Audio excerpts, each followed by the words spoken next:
Welcome back to the Schlocky Horror Picture Show and tonight's special presentation of Brother from Another Planet. I trust you're enjoying my old friend Joe Morton as yet another alien stranded on Earth, but unlike E.T. the Extraterrestrial and the Man Who Fell to Earth, this alien has absolutely no interest in returning to his home planet. Joe made his Broadway debut in Hair and has since appeared in more than 70 films, including Terminator 2, Judgment Day, Blues Brothers 2000 and Trouble in Mind, as well as 40 television shows with regular roles in Eureka, The Good Wife, CSI New York, Law & Order, Smallville, The Equalizer, and my personal favourite, Mercy Point, a short-lived, pointless science fiction series about a hospital space station. Admittedly, he was also in Search for Tomorrow, Another World and All My Children, but we've all done embarrassing things when we're drunk, right? David Strathairn, who plays the shorter of the two men in black, was nominated for an Oscar for his portrayal of Edward R. Morrow in Good Night and Good Luck. He made his movie debut in John Sayles' Return of the Secaucus 7 and subsequently appeared in many other John Sayles films, including the award-winning Passion Fish, Matewan, Limbo and City of Hope. Other notable films include Sneakers, Dolores Claiborne, LA Confidential, Twisted, The Firm, The Bourne Ultimatum and The Spiderwick Chronicles. The last time I saw David Strathairn, he had a regular role in the hit TV series The Sopranos. Steve James, who plays Adele, started as a stuntman specialising in films beginning with the letter W, namely The Wiz, The Warriors, The Wanderers and Wolfen, and became good friends with director William Friedkin and fellow actor Michael Dudikoff on the set of American Ninja, which didn't start with a W and was therefore a turning point in his career. James sadly passed away of cancer in 1993 at the terribly young age of 41, his final role being the pilot episode of the superfluous superhero series Mantis, which went to air just 3 weeks after his death.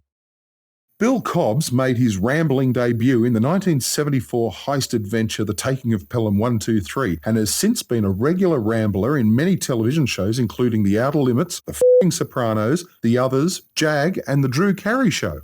More recently, he could be heard rambling in Rob Reiner's Ghosts of Mississippi, Tom Hanks' That Thing That You Rambled, and the Coen brothers' The Hudsucker Proxy, but many of you would recognise him as one of the seemingly senile security guards in Night at the Museum, rambling alongside Dick Van Dyke and Mickey Rooney.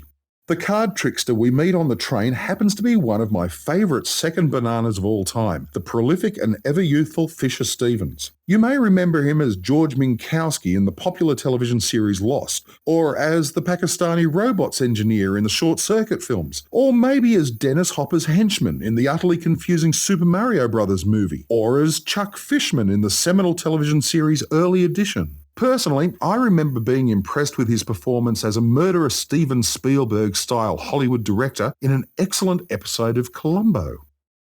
I'll get back to the murderous Mr. Spielberg in a minute. A fascinating cast indeed, but arguably the real star of Brother from Another Planet is director John Sayles, who, like so many other great filmmakers, began his career with the crux of our civilization, Roger Corman. After writing such cult classics as Alligator, The Howling, Piranha and Battle Beyond the Stars for Corman, Sayles used his earnings and learnings to fund his own feature film, The Return of the Secaucus 7.